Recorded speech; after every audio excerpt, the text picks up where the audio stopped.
আল্লাহর নবী বলেছেন আর রাশিদ ওয়াল মুত্তাসি কিলাহুমা ফিন্নার, যে ব্যক্তি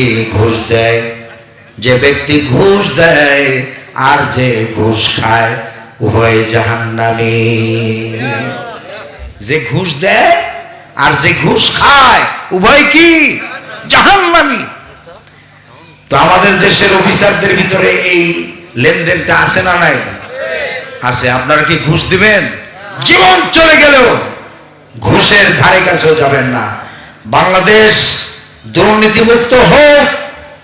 বাংলাদেশের প্রত্যেকটা অফিস, আদালত, কোর্ট কাছারি, বোর্ড অফিসগুলো এবং যত ধরনের অফিস আছে সমস্ত অফিসগুলি দুর্নীতিমুক্ত হোক, ঘুষ মুক্ত হোক। এটা আপনারা চাই? কে কে হাত জাগান তো?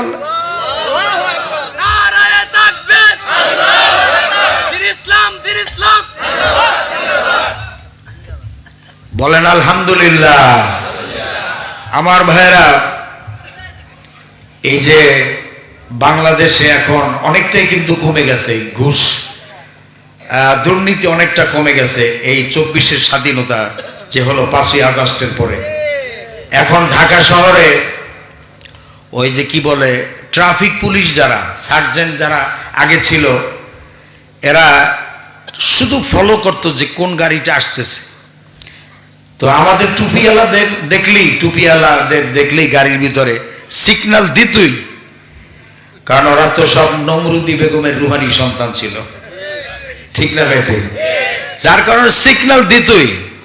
আর সিগন্যাল দিলে তো বোঝেনি, সেখানে 2-1000 টাকা না দিলে আর কোনো। কিন্তু আলহামদুলিল্লাহ আমি কোনোদিন, আমার বহু বছর যাবত আমি গাড়ি মেনটেন করি, কিন্তু আমি আজ পর্যন্ত কোনোদিন ঘুষ দেই নাই। আলহামদুলিল্লাহ বলেন। আমি মোকাবেলা করেছি, আমি দেখাইছি যে আমার কাগজপত্রে কোনো ত্রুটি নাই।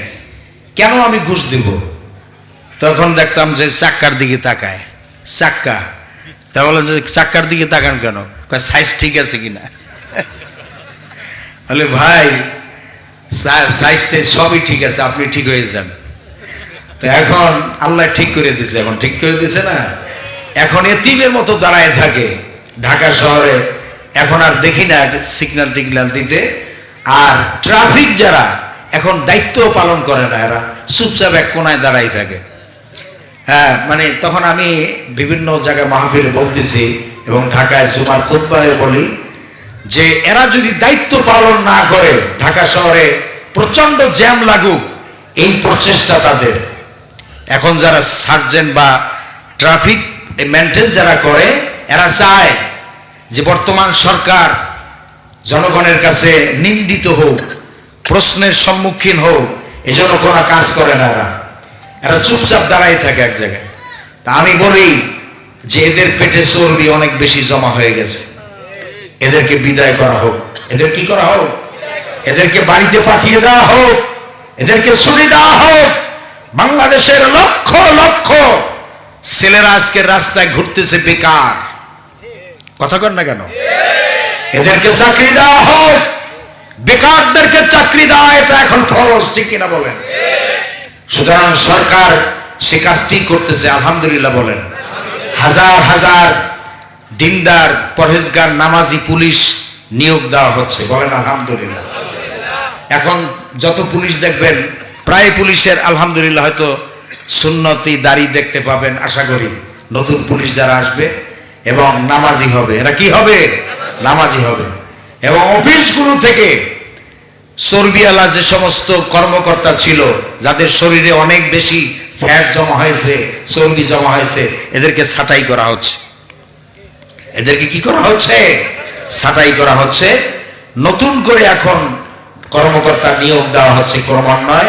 ইনশাআল্লাহ এই দেশটি একটা স্বর্ণের দেশে পরিণত হবে। সকলে বলেন ইনশাআল্লাহ, বলেন মাশাআল্লাহ। কোন দুর্নীতিবাজ, কোন কুচক্রী মহল এই দেশকে যাতে অশান্ত করতে না পারে, এই দেশের বিরুদ্ধে যেন কাজ করতে না পারে, এজন্য সকলকে সজাগ সচেতন হয়ে থাকতে হবে, চোখ কান খোলা রাখতে হবে। রাজি আছেন আপনারা? আল্লাহ তাআলা